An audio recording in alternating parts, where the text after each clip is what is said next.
Welcome back to Electrified. It's your host, Dylan Loomis. Quick shout out to my newest patron, Michael R. Thank you for choosing to support the channel. And thank you to Maureen J for using my Tesla referral link, and congratulations on your new Tesla. And just a heads up to everyone who has taken delivery of a new Tesla the past few weeks, when it comes to AI4 and FSD version 13, sometimes Tesla is reluctant to send software updates quickly after owners take delivery. My point being, don't panic if you don't have version 13 just yet. Just give it a couple days, maybe a few weeks, and you should be good to go if you have AI4. And if you've taken delivery of a new vehicle the past few weeks, you do. A heads up, tomorrow, December 18th, Tesla is hosting a live Q&A event with a few Cybertruck engineers at their new location in North Hollywood. It starts at 5 p.m., but you do have to register, so if you're interested, I'll have this below. Given all of the excitement with Tesla AI right now, there's some people saying that Tesla's auto sales are now irrelevant. And yes, they've absolutely taken a back seat, but Tesla's fleet numbers and overall EV adoption is certainly not irrelevant, so I'm going to continue tracking sales data. On that note, here's a quick look at Tesla China January through November this year. And remember, this column off to the right I have highlighted in blue, that was the reading the last time around. So for example, this negative 3.4% was the reading January through October. Now we have the data January through November. It's there so you can see the difference in the data from the last reading to the present one. Thus, Giga Shanghai's wholesale data year to date is down 3.7%. The domestic sales are up 8.1%. Exports are down 23.6%, and production is down 4.1%. So as we've been saying, domestically for Giga Shanghai, things have been great, but they really should be, as Tesla has multiple incentives available for customers in the region. 0% APR for 5 years if you buy a Model 3 or Y, additional incentives on the Model Y, then the government has that Cash for Clunkers program if you trade in an ICE car for an EV, and a lot of those incentives are expected to go away at the end of December. But that domestic strength is being offset by much weaker export numbers. Looking at week 11 for Giga Shanghai, that number came in at 18,452 compared to the same week in quarter 3, that number was 15,600. So quarter over quarter, Tesla China is up 10.48%. To set a new record quarterly number, Tesla will have to do just over 10,874 units per week over the last 2 weeks. The reading for week 11 Q4 last year was 18,300. So year over year, Tesla China is now up 15.59%.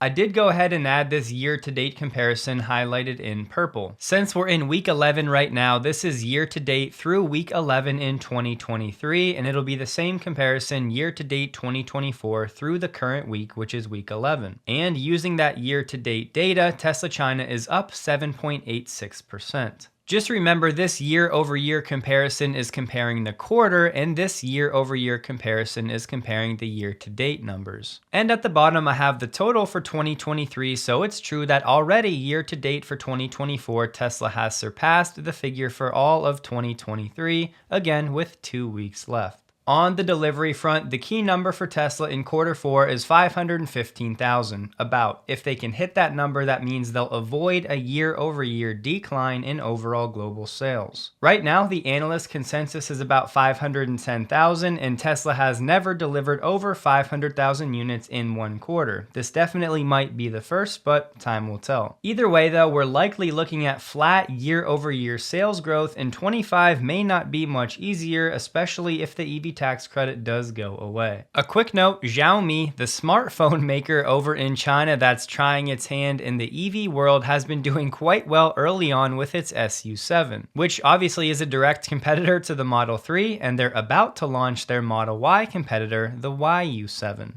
We'll see if Xiaomi can sustain these sales numbers, but it's been so far so good a brand to watch. Some of you were asking for a Cybertruck sales update, so here's something from Troy. He said on November 10th, Giga Texas cut the Cybertruck production rate by 56%. I won't explain this chart from Troy because I think he likes to keep that for Patreon members only, but here's that cut in production that he was referring to. We also had Electric citing some inside sources saying that Tesla was removing the foundation Foundation Series badge from some Cybertrucks to actually sell it at a lower price point. Now, before you go yelling at the screen saying, Dylan, how could you bring up anything from Fred and Electric? Just stick with me for a second. If you order a Cybertruck today on the website, you should be able to take delivery in the next 2 weeks. And for whatever reason, on the personal side of things, the Cybertruck is still not officially qualified for the consumer tax credit. What I'm trying to say is it looks like a majority of the hundreds of thousands of reservations that people had are still waiting for a lower priced Cybertruck. Personally, I'm not ready to draw any dogmatic conclusions, but certainly some trends to watch as we head into 2025. But on the Fred and Electric thing, look, I obviously know the entire backstory and Fred's ill will toward Tesla, if you will. But for me, my job is to look past my bias and emotions and just look at the data and the sources and see if there's anything we can learn.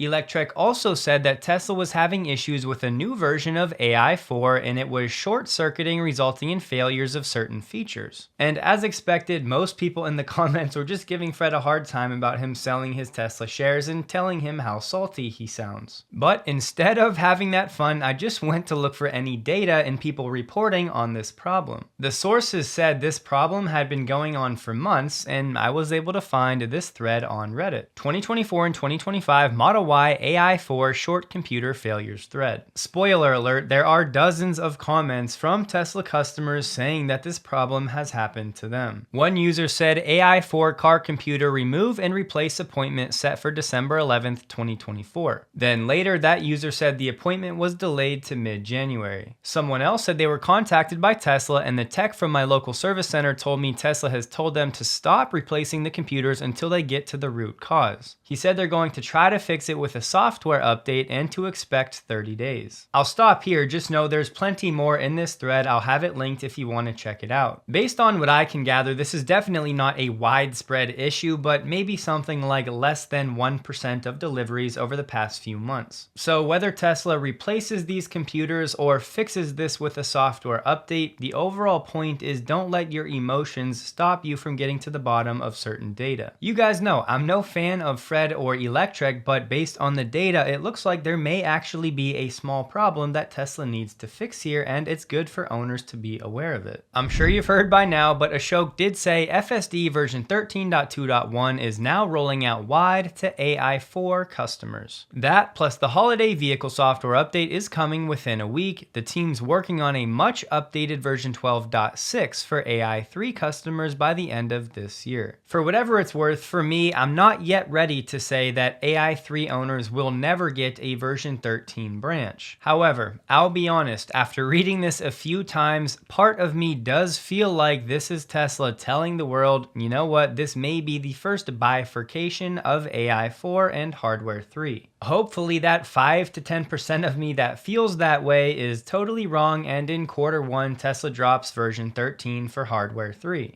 The thing is, we know that version 13 is the first version to use the higher resolution AI-4 cameras. Those AI-4 cameras have a resolution of 5.4 megapixels compared to the 1.2 megapixels of Hardware 3. Plus, version 13 increases the frame rate up to 36 frames per second. So look, I don't want to read too far into this. All I'm saying is if I was a Hardware 3 owner, I would begin preparing myself for this possibility of this new bifurcation in the FSD versions. But that's only out of an abundance of caution. I think the more likely scenario is that Tesla wants this 12.6 to go out by the end of the year to give Hardware 3 owners something, and then sometime next year they'll be ready to give version 13. But there is at least a chance that the team can't backport the entire version 13 to Hardware 3. Not a Tesla app said version 12.6 for Hardware 3 should have end-to-end on the highway, earlier and more natural lane changes, speed profiles, auto set speed to be max, and collecting audio for detecting emergency vehicles. Just remember, none of this from Not a Tesla app is actually official, and there's still always the hope for Hardware 3 owners that Tesla does eventually offer a free upgrade. I know it's still very early for this wider release of version 13, but so far it's still incredibly hard to find any critical feedback on this version. Brian from Futuraza said it was amazing. All of the little problems are fixed, maybe not all, but 90% of what was left to fix, just wow. Elon replied saying it only gets better from here. Jeff Lutz said it felt like I was controlling the car with my mind. It did everything I wanted it to the way I wanted it to. Elon shared that saying, try the latest Tesla self-driving software, it will blow your mind. People can get a little bit crazy in this turning median, so you got to play a little bit of a subtle dance. We don't have any incoming traffic to the median right now, so it makes it a bit easier. We get into wow, just so smooth too. Like no anxiety in the car whatsoever as it's getting into this turning median. All right, we progress on up. We have a stop sign, but we would need to stop anyway. We have oncoming vehicles coming down Westlake Houston Parkway, and as soon as that moves, we got a gap and we take it. Perfect. Putting on our blinker. Got a cart guy right there. Wow. Wow. Holy moly. Golly, that was so good. The cart guy had a cart coming out and it avoided the loose cart. All right, now it's trying to park, ironically, right next to a Model Y. All right, taking its time.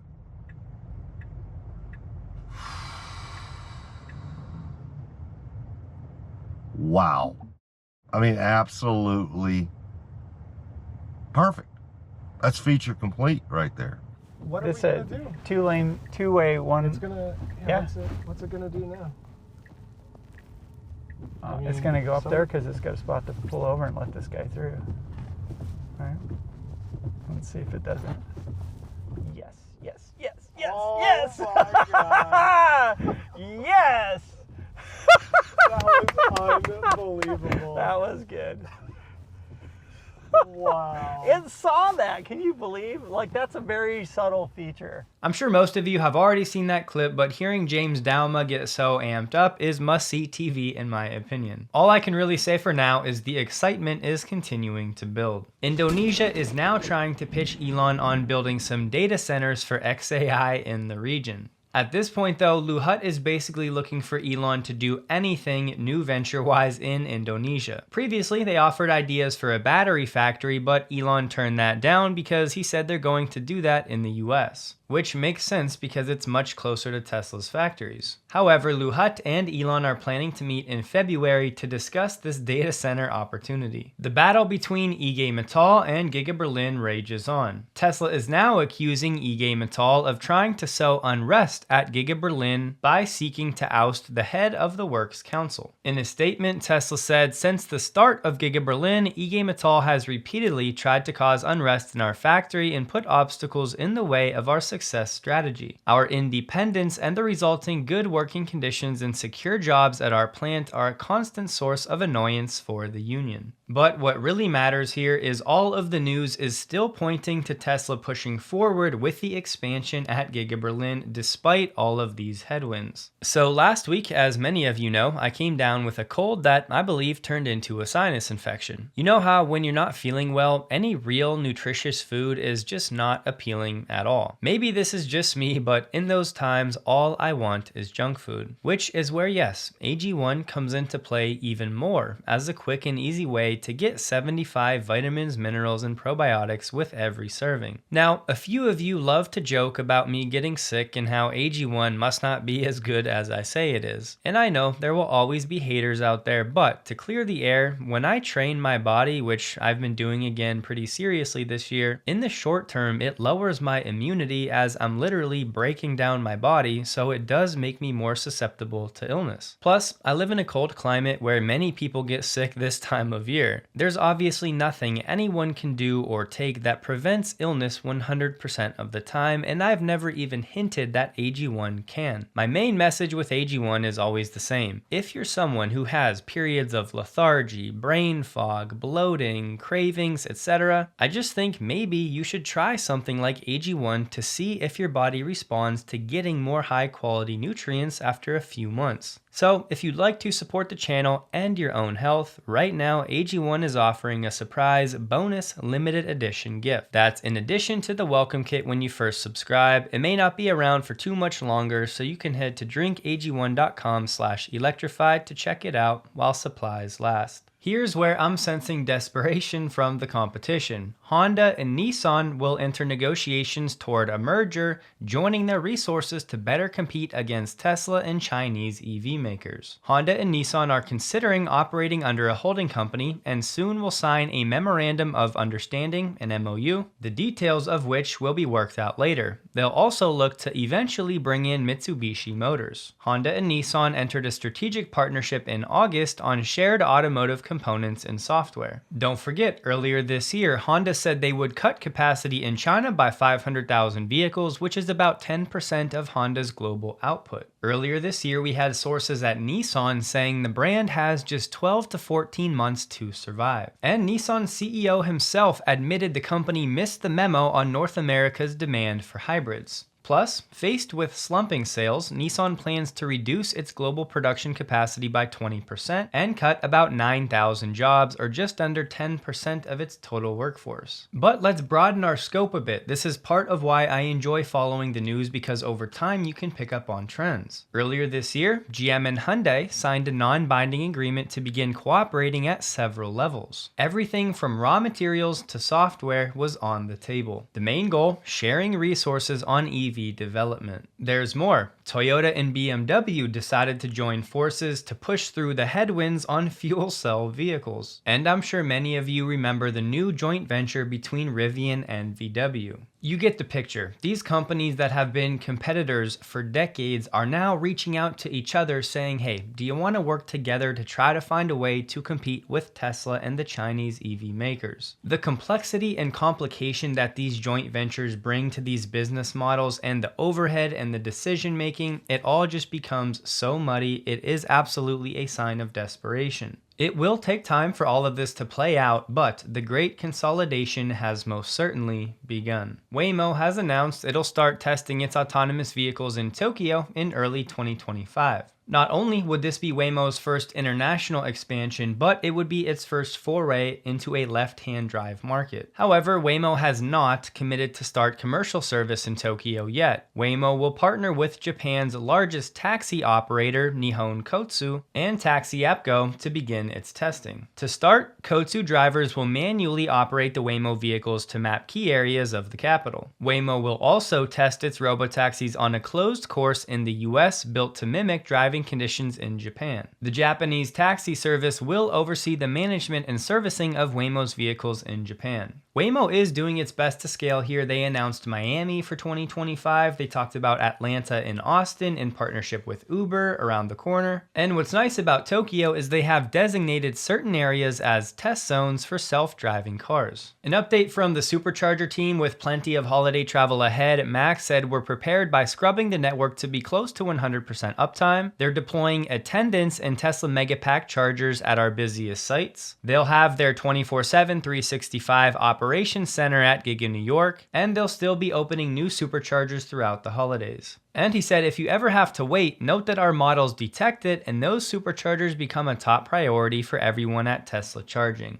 Max was asked if Tesla superchargers are bi-directional, to which he said they technically are capable. I think we all knew it was coming, but the drumbeat is getting louder. Sweeping changes are incoming. The summary: these changes will be to cut off support for EVs and charging stations and to strengthen measures blocking cars, components, and battery materials from China. Trump's team also recommends imposing tariffs on all battery materials globally and then negotiating individual exemptions with allies. And yes, the team is still calling to end the EV tax credit. They're suggesting clawing back whatever funds remain to build charging stations and shifting that money to battery minerals processing and the national defense supply chain and critical infrastructure. I'm not sure I agree with this. They said, while batteries, minerals, and other EV components are critical to defense production, EVs and charging stations are not. Maybe they mean the material that goes into these EV components, but please let me know why I'm struggling to understand this. For me though, the worst part of this is they're now planning to roll back emissions and fuel economy standards. They want to shift those regulations back to 2019 levels, which would allow an average of about 25% more emissions per vehicle mile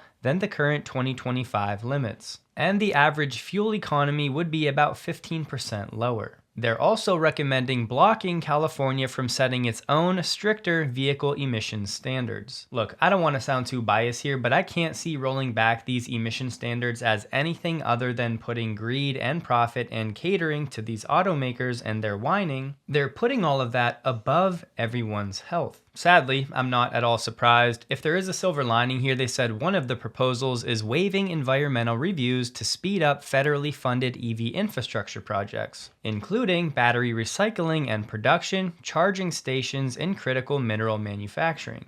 So they want to expedite these federally funded EV infrastructure projects, but they also want to take all of the money off the table for those projects. One more proposal, they want to eliminate the requirements that federal agencies buy EVs. I think all of that is great context for understanding why what Tesla is doing at Corpus Christi is going to be so important in the long run, especially if Tesla face more tariffs on anything really coming from China or other adversarial nations. Tesla North America shared, we fed raw material through our kiln of our lithium refinery for the first time. The lithium market always goes through bear and bull cycles, but we know over the long term, this is going to be a money printing business. And now with potentially even more tariffs slapped onto any battery materials coming into the US from outside, it makes what Tesla is doing domestically that much more important. I want everyone to be careful with this one. We have Mike Benz, who was on Joe Rogan recently, saying the Biden administration paid Reuters over $300 million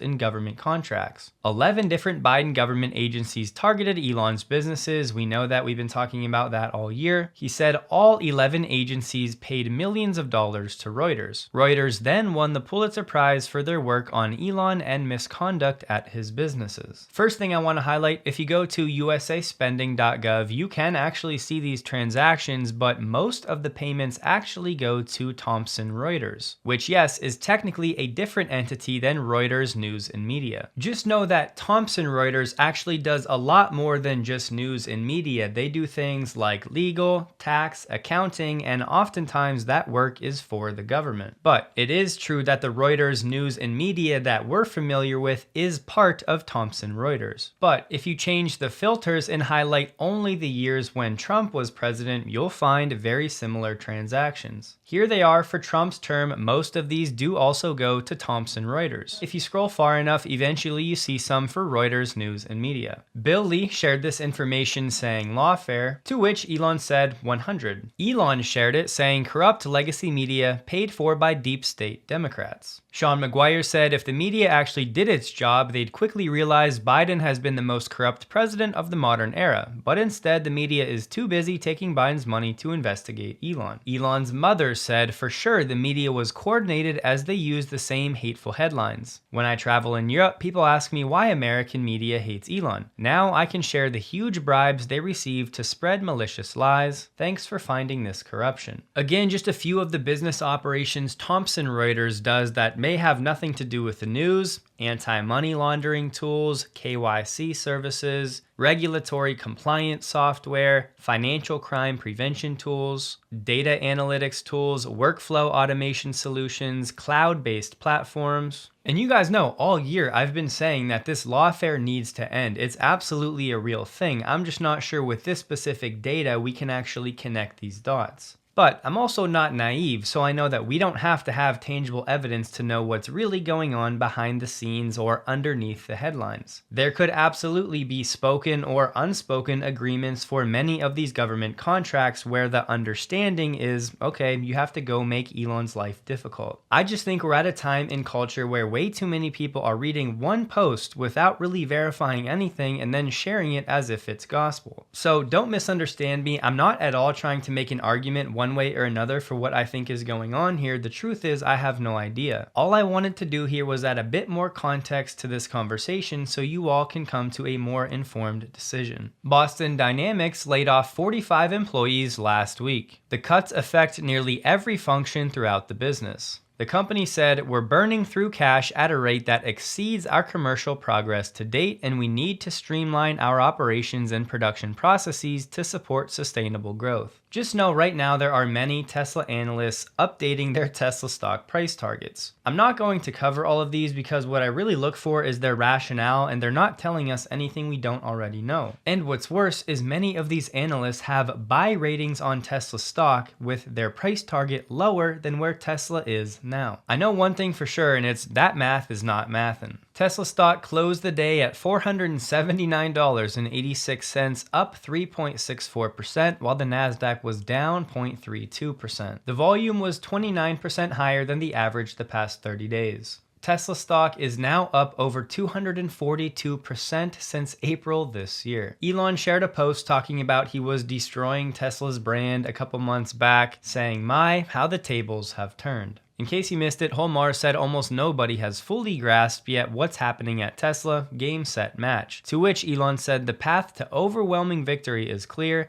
but a massive amount of work remains. On X, Mari said waiting for Tesla at $690.42 next, to which Elon said at some point in the future, "I think that will happen." Thank you all for your patience, prayers, and understanding when it comes to my schedule over the past few weeks. Don't forget, check out AG1 linked below. Take advantage of that holiday special. Could be a great way to kick off your 2025. I hope you have a wonderful day. Please like the video. If you did, you can find me on X linked below. And a huge thank you to all of my Patreon supporters.